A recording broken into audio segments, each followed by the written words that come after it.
মহান মনিব অত্যন্ত মেহেরবানি করে এই ভর দুপুর বেলায় দুনিয়ার যাবতীয় কার্যক্রম থেকে নিজেকে পৃথক করে কোরআনের আহ্বানে, কোরআনের এই ময়দানে আমাদের সকলকে হাজির হওয়ার তৌফিক দিলেন। যিনি দয়া করে আমাদেরকে সুস্থ রাখলেন, পবিত্র কোরআনের কথা বলার মতো, শোনার মতো কোরআন মুখী হৃদয় দিলেন, এই সব নেয়ামতের মালিক কে? সেজন্য আমরা আলোচনা শুরুতে মন প্রাণ উজাড় করে অন্তরের সবটুকুন শ্রদ্ধা এবং ভালোবাসা দিয়ে আমাদের মনিব আল্লাহ তাআলাকে শুকরিয়া জানাই, কৃতজ্ঞতা জানাই। সবাই মিলে জোরে জোরে একবার কালিমাতু শুকর পড়ি, আলহামদুলিল্লাহ। দুরূদ ও সালাম বিশ্বনবী সাইয়্যিদুল মুরসালিন ইমামুনা কুদওয়াতুনা হাবিবুনা উসওয়াতুনা সানাদুনা তাবিবু কুলুবিনা মুহাম্মাদুর রাসূলুল্লাহ সাল্লাল্লাহু আলাইহি ওয়াসাল্লামের প্রতি সাহাবায়ে কেরাম ও শুহাদায়ে জামের আলা ইল্লিয়িন আল্লাহ তাআলার কাছে কামনা করছি, বলুন আমিন। প্রিয় ভাইরা, যারা দাঁড়ায় আছেন তারা বসে যান।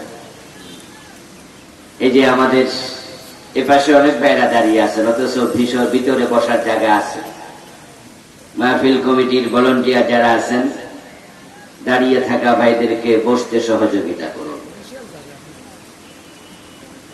আমি আপনাদের সম্মুখে পবিত্র কোরআন মাজিদ থেকে সূরাতুল কাহফের 107 এবং 108 দুটি আয়াতে কারিমা তেলাওয়াত করেছি। প্রিয় নবীজি সাল্লাল্লাহু আলাইহি ওয়াসাল্লামের পবিত্র মুখনসৃত একখানা ছোট্ট হাদিসে নববী পাঠ করেছি। আল্লাহ তাআলা তৌফিক দান করলে এখান থেকে কিছু কথা বলবো ইনশাআল্লাহ। সূরা কাহফের 107 এবং 108 নম্বর আয়াতে কারিমাগুলোতে আল্লাহ তাআলা বলেন, ইন্নাল্লাযীনা আমানু, নিশ্চয় যারা ঈমান আনে,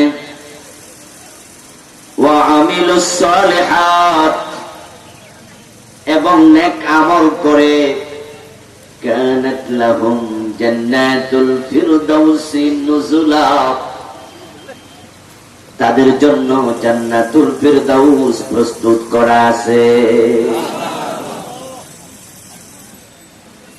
খালিদিনা ফিহা, জান্নাতে যে ব্যক্তি একবার ঢুকবে সেখানে চিরকাল থাকবে। লা ইয়াবগুনা আনহা হিওয়ালা, কোনদিন জান্নাত থেকে তারা বের হতে চাইবে না। জান্নাত মুমিন জীবনের একমাত্র লক্ষ্য। মুমিনের জীবনের প্রতিটা কাজ আল্লাহর জান্নাতকে কেন্দ্র করেই সম্পাদিত হবে, এটাই ঈমানের দাবি।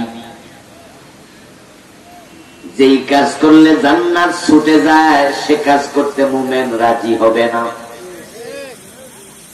যেই কাজ করলে জান্নাত পাওয়া যায় সে কাজ করার জন্য প্রয়োজনে জীবন দিতে রাজি হয়ে যায়। জান্নাতি হলো আমাদের একমাত্র লক্ষ্য। আল্লাহ তাআলা কোরআন মাজিদে এটাই বলেছেন, সারিউ ইলা মাগফিরাতিম মির রাব্বিকুম ওয়া জান্নাহ আরদুহাস সামাওয়াতু ওয়াল আরদ। এই দুনিয়ার মানুষেরা, তোমাদের রবের ক্ষমা এবং জান্নাতের দিকে তোমরা সবাই মিলে দৌড় মারো, জান্নাতের দিকে দৌড়াও। অথচ আমাদের অবস্থান এখন জান্নাতে না দুনিয়ায়। আল্লাহ আমাদেরকে পাঠালেন দুনিয়ায়, থাকতে দিলেন দুনিয়ায়, কিন্তু দুনিয়ার টাকা পয়সা, গাড়ি বাড়ি, ক্ষমতার দিকে দৌড়ানোর কথা একবারও বলেন নেই। বলেছেন জান্নাতের দিকে দৌড়াও, কারণ জান্নাতি তোমাদের একমাত্র পুরস্কার, এটাই তোমাদের জন্য। আমি আল্লাহর পক্ষ থেকে চূড়ান্ত গন্তব্য। দুনিয়ার টাকা পয়সার দিকে দৌড়াইয়া লাভটা কি? ক্ষমতার দিকে দৌড়াইয়া লাভটা কি? নিঃশ্বাসের কোনো বিশ্বাস নাই, এক সেকেন্ডেরও ভরসা নাই। বরং দুনিয়ার দিকে যারা দৌড়ালো, জান্নাতের কথা ভুলে গেল মানুষগুলো চরম হতভাগা। কেন হতভাগা? কারণ দুনিয়ার জন্য যে দৌড়ালো, দুনিয়ার বাড়ি বানালো মার্বেল পাথর দিয়ে, বিদেশি টাইলস দিয়ে, এয়ার কন্ডিশন মেশিন ফিট করে, কিন্তু চোখ বন্ধ হওয়ার পরে ওই মার্বেল পাথরের তৈরি রুমের মাঝে আপনাকে ঢোকানো হবে না। বরং যদি এখনো মারা যান, মসজিদের খাটিয়ায় নিয়া ঘরের বারান্দায় রাখবে, আপনাকে 5 মিনিটের জন্য আপনার কোটি টাকার তৈরি বাড়িতে ঢুকাবে না। চোখ বন্ধ, দুনিয়ার সাথে সম্পর্ক শেষ। আজই চোখ বন্ধ হওয়ার সম্ভাবনা আছে না নাই? আজরাইল কি কাউকে আগাম সংকেত দিয়ে আসে নাকি? কোন খবর দেবে? হঠাৎ করে চলে আসবে। চোখ বন্ধ হওয়ার সাথে সাথে আপনার হাতের ঘড়ি, পকেটের মানি ব্যাগ, আঙ্গুলের আংটি, গায়ের জামা কাপড় সব আপনজনেরা একটা একটা করে টেনে খুলে রেখে দেবে। এর মানে দাঁড়ালো চোখ বন্ধ হওয়ার সাথে সাথে দুনিয়ার সম্পদের সাথে কোনো সম্পর্ক আর নেই। আমাদের মা বোনদের নাকের ফুল, কানের ধুল, হাতের বালা, গলার চেইন তারা আপনজনের একটা একটা করে খুলে, সালোয়ার কামিজ পর্যন্ত খুলে ফেলে সাদা কাপড় দিয়া রেখে দেয়। অথচ এই টাকার জন্য, বাড়ির জন্য আপনি আখেরাত ভুলে গেছেন। দোকানদারি করতে করতে সারের নামাজও পড়ে নাই। এই রমাদানের শেষ দশকে এত ব্যবসা বাণিজ্য, মানুষ লাইলাতুল কদর খোঁজার জন্য ইতিকাফে গেছে। কত ব্যবসায়ী এশারের নামাজটাও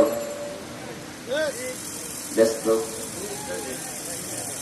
আরে সময় কই? কাস্টমারের দিয়েই তো কুলাইতে পারি না।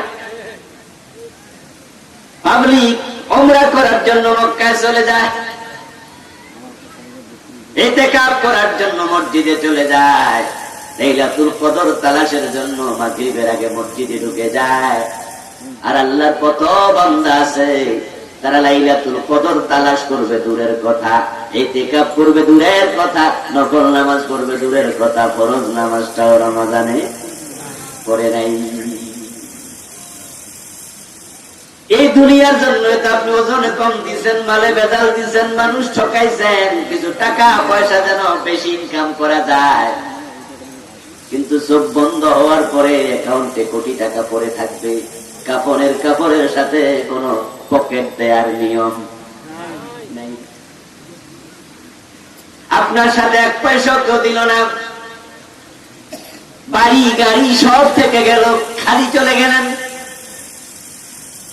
তো যে জান্নাত ছিল আপনার জীবনের লক্ষ্য, সেটা যে ব্যক্তি ভুলল, সে ব্যক্তি চরম লুজার হয়ে গেল। এই জন্য আল্লাহ তাআলা কোরআন মাজিদে বিভিন্ন জায়গায় জান্নাতের প্রসঙ্গে আলোচনা করে শেষ দিকে বলছেন, যালিকাল ফাওজুল কবীর, যালিকাল ফাওজুল আযীম, যালিকাল ফাওজুল মুবিন। যেমন সূরা আল বুরুজের 11 নম্বর আয়াত, ইন্নাল্লাযীনা আমানু ওয়া আমিলুস সালিহাতি লাহুম জান্নাতুন তাজরি মিন তাহতিহাল আনহার, যালিকাল ফাওজুল কাবীর। নিশ্চয় যারা ঈমান এনেছে এবং নেক আমল করেছে, লাহুম জান্নাত, আমি আল্লাহ তাদের জন্য জান্নাত বানাইছি তাজরি মিন তাহতিহাল আনহার, যে জান্নাতের তলদেশ দিয়ে নহর প্রবাহিত। যালিকাল ফাউজুল কবীর, আর যে জান্নাত পেয়েছে সে মহা সফলতা পেয়ে গেছে। জান্নাতের নাম হলো সফলতা, জাহান্নামের নাম হলো ব্যর্থতা। যে জান্নাত পেয়েছে সে পাস, যে জান্নাত পায় না সে ফেল। এখন আজকের মাহফিলে আপনারা যারা আছেন, আমার আলোচনা যারা বুঝেন, তারা একটু জবাব দিয়েন, আমরা কি পাস করতে চাই না ফেল করতে চাই? জান্নাত না পাইলে পাস করা যাবে নাকি? তাহলে আল্লাহর জান্নাত পাওয়ার জন্য চেষ্টা করা দরকার আছে না নাই? আমার আল্লাহ জান্নাতকে সফলতা বলার কারণ কি? কারণ হলো জান্নাত এমন এক জায়গার নাম যেটা হলো চিরস্থায়ী, আর দুনিয়া এমন এক জায়গার নাম, এটা হলো ক্ষণস্থায়ী। দুনিয়া আজ আছে কাল। দেশের প্রেসিডেন্ট ছিল, প্রধানমন্ত্রী ছিল, এমপি ছিল, মন্ত্রী ছিল, ক্ষমতা চলে যাওয়ার পরে জেলখানার কয়েদি হয়ে গেছে, এমন আছে না নাই? ক্ষমতা কারো চিরস্থায়ী? এটা সফলতা নয়, এটা আজ আছে কাল নাই। এই জন্য ফারুক আজম ওমর ইবনুল খাত্তাব রাদিয়াল্লাহু তাআলা আনহু বলেছেন, মানি তাজ্জা বিমাকানিহি ফালিয়ানজুর ইলা ফিরআউন ওয়া মানি তাজ্জা বিমালিহি ফালিয়ানজুর ইলা কারুন ওয়া মানি তাজ্জা বিনাসাবিহি ফালিয়ানজুর ইলা আবি লাহাব ইন্নামাল ইজ্জাতু বিত্তাকওয়া। قال تعالى تلك الجنة التي نورث من عبادنا من كان تقيا। হযরত ওমর বলেন, শোনো, তোমরা যারা মাসে 5 লাখ, 10 লাখ, 20 লাখ, 30 লাখ, 50 লাখ টাকা ইনকাম করো, কোটি কোটি টাকা আছে, মনে মনে ভাবো তুমি সফল হয়ে গেছো, তোমার টাকার অভাব নাই। আমি ওমর তোমাকে বলি, টাকাওয়ালা যদি সফল হতো তাহলে কারুন হতো দুনিয়ার সবচেয়ে সফল, তার মতো ধনী লোক তো দুনিয়াতে নাই। অথচ কারুন সফল না ব্যর্থ?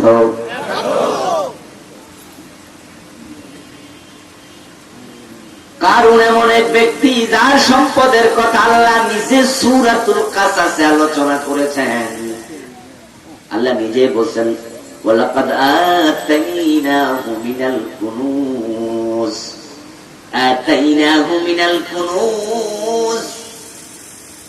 আমি কারুনকে গুপ্ত ধনের ভান্ডার গুলো দিয়েছিলাম।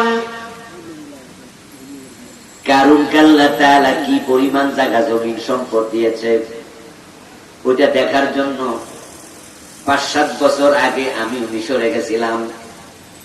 কায়রো থেকে 250-300 কিলোমিটার দূরে একটা জেলা আছে, নাম ফাইয়ুম। ওই জেলায় কারুনের বসবাসের জায়গা ছিল ধ্বংসাবশেষ, বিশাল এক সাগরের মতো। আধা ঘন্টার মতো প্রাইভেট কারে ওই জলরাশির পাশ দিয়া গাড়ি চালাইয়া তারপরে নৌকা কিছু মাঝি পেলাম। নেমে জিজ্ঞাসা করলাম রাস্তার সামনে কতটুকু? বলল আরো আধা ঘন্টা গাড়ি চালানো যাবে। 30 থেকে 40 মাইল এলাকা তার সম্পদের এলাকা ছিল। নৌকার মাঝিদেরকে জিজ্ঞাসা করলাম, জামে আল আজহারের ছাত্র কয়েকজন আমার সাথে ছিল। আমি বাংলায় বললাম, তারা আরবিতে জিগাইল, কারণ আমরা যে শুদ্ধ আরবি বলি গ্রামের লোকেরা সে আরবি বুঝবে না। তাই তারার প্রশ্ন হলো, ওই পার কত দূর দেখা তো যায় না। একজন বুড়া মাঝি জবাব দিল, ওই পারে জীবনে কোনোদিন যাই নাই। এই বিশাল এলাকা সবটা ছিল কারুনের মেইন ইন্ডাস্ট্রি, ক্ষেত খামার। তার পশুর চারণ ক্ষেত্র, তার ঘর বাড়ির জায়গা, আল্লাহ সবটা সহ কারুনকে মাটির নিচে ধসাইয়া দিছে। আজকের পৃথিবীর মানুষেরা কারুনের নাম জানে, কিন্তু দুনিয়ার একজন মানুষও কারুনের নামে নিজের সন্তানের নাম রাখতে রাজি। এই যে আজকে আমরা এখানে হাজার হাজার মানুষ আছি, কারুন নামে একজনও আছে নাকি? এই নামটা পর্যন্ত অভিশপ্ত, অথচ দুনিয়ার সবচেয়ে বড় ধনী মানুষ। এতে বোঝা যায় টাকার সাথে আখিরাতের সফলতার কোন সম্পর্ক নেই। মেম্বার হওয়ার পরে, চেয়ারম্যান হওয়ার পরে, এমপি হওয়ার পরে নির্বাচন যেদিন হলো, সন্ধ্যা বেলা রেজাল্ট ঘোষণা করলো। এখন আপনি এমপি হয়ে গেছেন, পাস। নির্বাচন কমিশন আপনার নাম বলেছে, অমুক সংসদীয় আসনে উনি এমপি। কয়দিন পরে সরকার যখন গঠন করা হলো, প্রধানমন্ত্রী আপনার নাম মন্ত্রীর তালিকায় ঢুকাইয়া দিছে। আপনার নাম যখন টেলিভিশনের স্ক্রিনে আপনি দেখলেন, আপনি তখন খুশি। আপনার নাম এমপির নাম তালিকায় আসলো, চেয়ারম্যান হয়ে গেলেন, আপনি খুশি। মনে মনে পাবলিকের বললেন, আমি ফেল না, আমি পাস, আমি সফল। ওমর বলে, ক্ষমতা পায়া যদি সফল হও, একটু ফেরাউনের দিকে তাকায়া দেখো।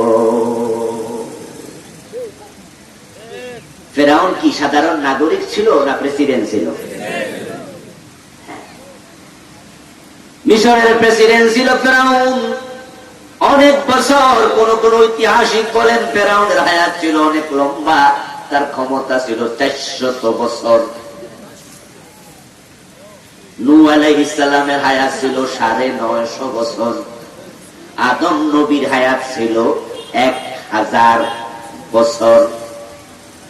রাসূলুল্লাহ সাহাবী হযরত সালমান ফারসি রাদিয়াল্লাহু তাআলা আনহু, উনিও জীবিত ছিলেন 230 বছর। হযরত ইব্রাহিম নবীর হায়াত ছিল 175 বছর। আগেকার লোকেরা 300, 400, 500 বছর এমনি বাঁচত।